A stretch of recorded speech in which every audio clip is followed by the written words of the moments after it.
All right, this party's gonna get started. Oh, Millennial Spirits competition. Why wouldn't I be here? I've never judged spirits, especially like officially like this before. We did it in the way that we think would be best for you.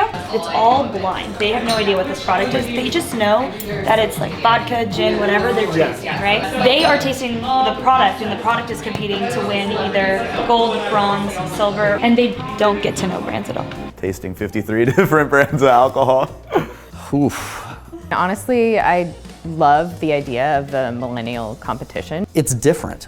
No one else is really doing anything like this. The different judges, the type of judges that you have. The kind of like old school competitions for wine and spirits are not really listening to that Millennial voice. The fact that not every single person is necessarily a master of spirits. I would not say I'm a master of spirits. The consumer should be your expert because the consumer is the one who's buying it. I don't think I can compete with like the most professional people in my industry. Even just like the average bartender, the average mixologist, I think I'm a little higher up. Definitely above average, I'd say 8+. I know the basics very well with your bourbons and your ryes and your scotch and your cognacs. And I don't know that much more than what I like and what I don't like. Also, that is ever changing, which is so fun about spirits. that world is so vast that I feel like I could always be learning something. There's never a time where I'm gonna be a person who knows every single thing about them. Being able to be on a panel with other judges who might have a little more experience or more advanced palates. Does it taste like Barbie's hair smells?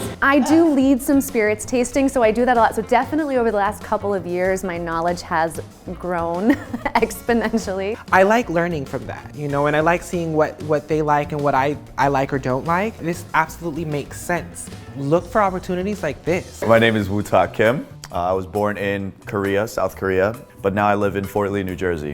I make videos online about mixology. Started making lots of videos on TikTok, 3 videos a day. Now I'm at the level that people want me to judge their spirits, you know? Amanda Sasser. Originally I'm from Oklahoma, which is in the Midwest. Dove into hospitality, and I was thrown behind the bar, and then I had the opportunity to, just work behind a bar. So now I do 2 different programs in Los Angeles, where I curate the cocktail menu, and then I am working on opening my own bar. I've always had a very vested interest in spirits. I've always been very spirited. Chris Adams, based here in Los Angeles, California. We have the luxury of working with unbelievable brands like Marriott International, doing development, design, building out their beverage programs for them. It's a cool gig. Get paid to travel the world and eat and drink. My name is Corey Marshall. I am from Los Angeles, California. I am a food and travel influencer, content creator. I wouldn't say I'm super knowledgeable in the technical sense, but I know what I like. My name is Hannah Elstrom. I'm the Director of Restaurants here at the Four Seasons Westlake Village. The industry is starting to shift with a different millennial palate. So this is a great way to discover new products in a different way that you might not have done before. I'm Joshua Pinkay. I am the senior editor of SoCal Magazine and Obvious Magazine. I do review a lot of restaurants. So I'd say that my palate has had some experience in trying a variety of different types of drinks. I feel like I have a unique voice and I have something to offer to this competition. I love the ready-to-drink cocktails. If it's an RTD, I need to be able to pop that can and drink it. It's ready to drink. Ready-to-drink cocktails are marketed to be like 55% of what liquor sales. I think what makes a good ready-to-drink cocktail is that you can't realize that it's from a can or a bottle. I don't even know what it is. It's like, what, whiskey, rum, what is it? There's millennials who just want an easy drinker or something easy to throw back. I think it's a unique way to have a convenient drink. It's not going anywhere. It's crazy. Obviously, people love it. Canned cocktail for this millennial. I heard it was a Long Island, and I despise those. It's the best Long Island iced tea I've ever had.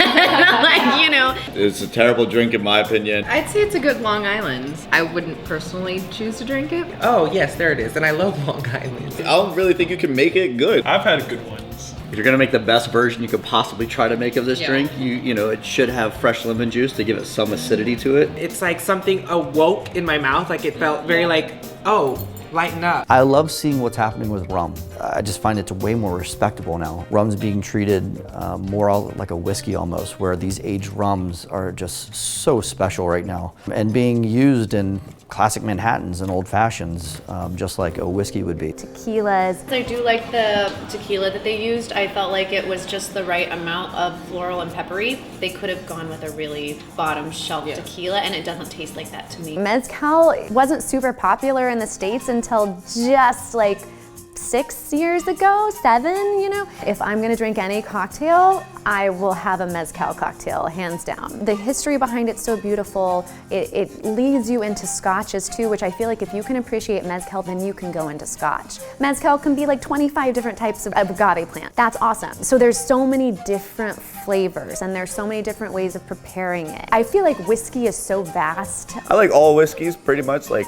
Scotch is my least favorite, but even Scotch, I like a lot of Scotches. I just usually can't afford them, so I don't drink them too often.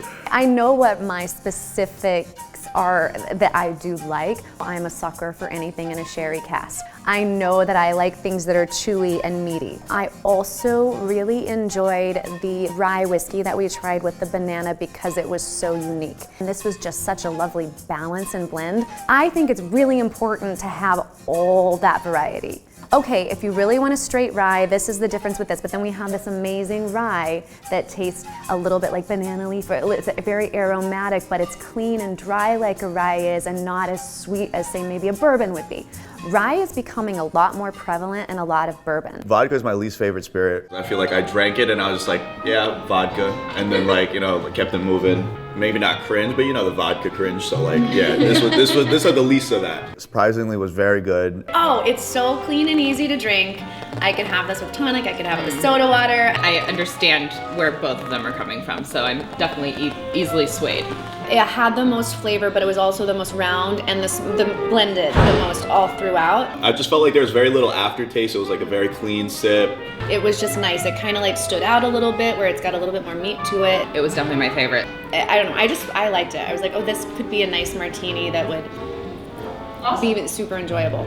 Tailoring your experience with spirits is what's next. What truly is your product? If it tastes fake or it has like an aftertaste. Is it an RTD? Is it a seltzer? Those are two different things. Tastes better than some bartenders make. I need something as I'm walking through the store that grabs my attention, catches my eye, and says, I want it. Maybe even elevate something you've already created. That's how everything is driven, right? Everyone wants to make money and they're like, oh, well, how can I make this better? What can I do that no one's done yet? And then that thinking and that drive will create new and better products. As I get older, even though I'm still younger, the way I drink is different. I can't drink the way I did when I was, you know, early 20s. Alcohol is medicine space. I mean, it's already happening, but like trying to make everything like health or low calorie and like, you know, kind of like that kind of conscious stuff. Fruit juices and all that stuff. I feel like what I'm putting in my body is really important, and I feel like that's where today's consumer is going as well. They want to know what they're putting in their body. They want a good spirit. They want a clean spirit. It's a unique trend because it allows creators to be creative. I think it was like a peach, like maybe like a seltzer thing. I like peach. I love peach. I just felt like it was kind of boring. Apparently like everyone else didn't like, but I was like, this one's fire. I do think it needs more peach. I didn't think it was peachy enough. It tastes like peach. So I thought the flavor was solid, balance was solid. It tastes good, but the finish isn't wonderful. One of the most memorable for me was the White Russian. It's a White Russian. It smelled a little bit like Surprising. feet though. Like I did not like the way it smelled at I first, didn't but the smell way it. it tastes. I don't Well, think I who would smelled it. sniff your White Russian? I loved it. I thought it was perfectly balanced. I just thought it was very smooth. I loved the balance. I don't know who would ever go to the store to buy a can of White Russian. Yeah. I just really enjoyed it. I could see myself drinking that regularly. Would I ever drink this realistically? Nah, but as I'm drinking it right now and it's like flavor is exactly what was intended, yeah. If I were a cocktail, I think I would be a Mai Tai. I was in Hawaii this summer and like that's all I drank was Mai Tai, so I kind of like came back with like Mai Tai obsession. I feel like I'm an island. Breezy, I like sunshine, and I like colorful things. So I think the Mai Tai is definitely my personality, and a lot of people like it, so. They actually did a pretty good job of getting the flavors right of a Mai Tai. If we're talking traditional, just rum or jat. Obviously the nose on it comes off as somewhat suntan lotion, which I'll be honest with you, that's a Mai Tai. I enjoy it. It's a bit sweet for like something I drink more than one of, but I think it's a good Mai Tai. I liked it. That was my favorite so far. I really don't like the finish on it. Whatever happens after it's gone, I just don't like it. I wouldn't want that sitting with me.